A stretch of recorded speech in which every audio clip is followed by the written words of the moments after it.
I believe history will look back on 4 years of this president and all he embraces as an aberrant moment in time. But if we give Donald Trump 8 years in the White House, he will forever and fundamentally alter the character of this nation, who we are, and I cannot stand by and watch that happen. The core values of this nation, our standing in the world, our very democracy, everything that has made America America is at stake. That's why today I'm announcing my candidacy for President of the United States. That was now President Joe Biden announcing his run for president exactly 2 years ago this week, staking his entire candidacy on the simple idea of restoring American democracy and bringing back normalcy and decency to our politics. It was that pitch that helped propel Biden to a decisive win back in November. And now, as he heads into the final week of his first 100 days as president, there are signs that Americans are by and large happy with the choice they've made to elect him president. A new poll by NBC News shows 53% of Americans approve of Biden's job as president. Biden gets his highest marks for the way he's handled the pandemic, 69% approve. Also from that poll, by 55 to 34%, respondents believe that Biden has returned the country to a more typical way that past presidents have governed the country. Joining our conversation, Phil Rucker, Washington Post senior Washington correspondent, and lucky for us, an MSNBC political analyst. Michael Steele is still with us. Phil Rucker, I want to read this poll from New York Magazine. It's always harder to fight against a nice person because usually people will sort of give him the benefit of the doubt, grumbled Senator John Cornyn. At a recent speech to donors, Donald Trump was reduced to mocking his successor as saintly Joe Biden, perhaps the feeblest moment in his decades-long career of schoolyard taunts. I believe Donald Trump has come up with insults for inanimate objects, and he still can't get anything together to stick to President Joe Biden. That's right, Nicole. It's been a problem for 2 years now for Donald Trump and the Republican Party to figure out how to demonize Joe Biden. Everything they've tried has not worked. And what we've seen in these first 100 days of the Biden presidency is Republicans in Congress trying to oppose his agenda, trying to block his legislation from getting through. And they're not finding the same kind of support out in the country that they might hope to have. Biden is not as polarizing across the country as he is on Capitol Hill. The polling that you just cited, as well as a poll over the weekend from the Washington Post, show that a number of Republicans do support the way Biden is handling his job as president, in particular on the pandemic and in particular on the economy, as signs of the economy improving grow. They also support key parts of his legislative agenda, including raising the corporate tax rate, for example. And so that's a real dilemma for Republicans who want to try to block this with some ferocity, and they're not finding the passion among voters out in the country.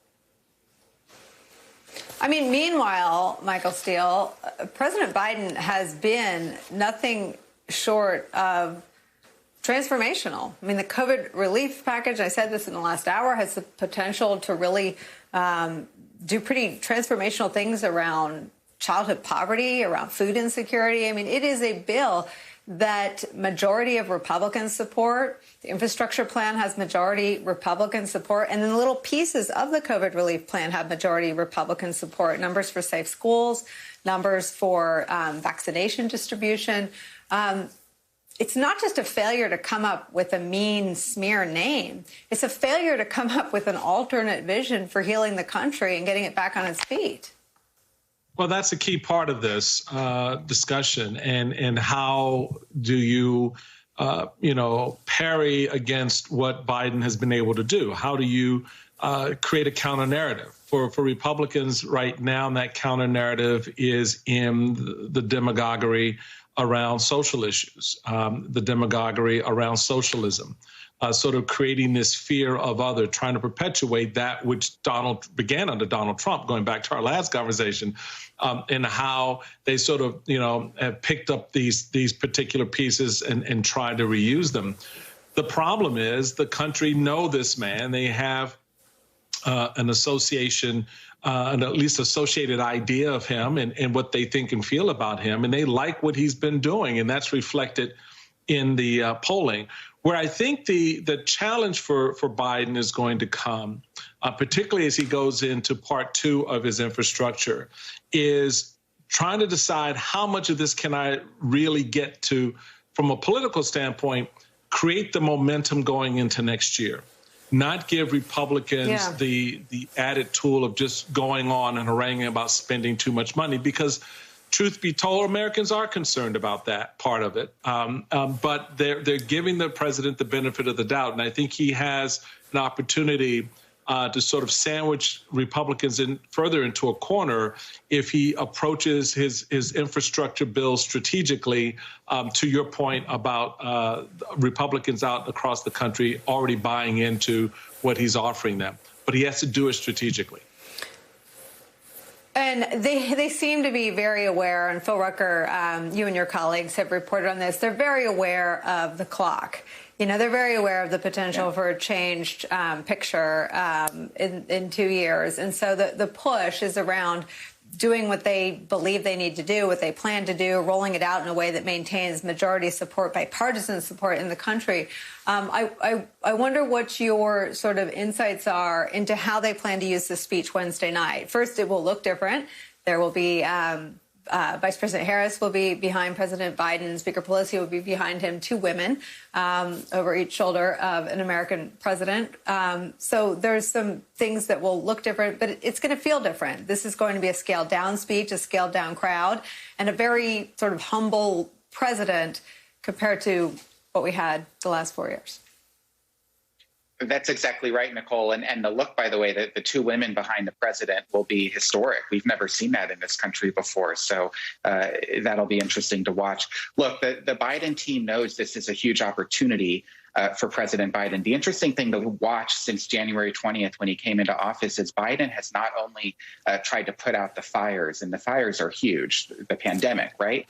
But he's methodically, day after day, tried to pursue what is really an activist agenda. I mean, he's trying to do really big fundamental changes to the economy and to fairness in this country and equality and expanding programs in childcare, family care, and so on. He wants to be in the history books like FDR back during the New Deal. And he's pursued this quietly without a ton of fanfare. And the big speech before Congress later this week is Biden's opportunity to kind of knit it all together and frame it around a narrative that can connect with the American people, to explain to them why these 2 different infrastructure packages are essential, not only to solving the immediate problems, but to creating a better country for their children and grandchildren decades down the line. And I know they view it that way in terms of national security and this sort of competitive posture with China. So we'll see if he makes those points as well. Phil Rucker, Michael Steele, thank you both.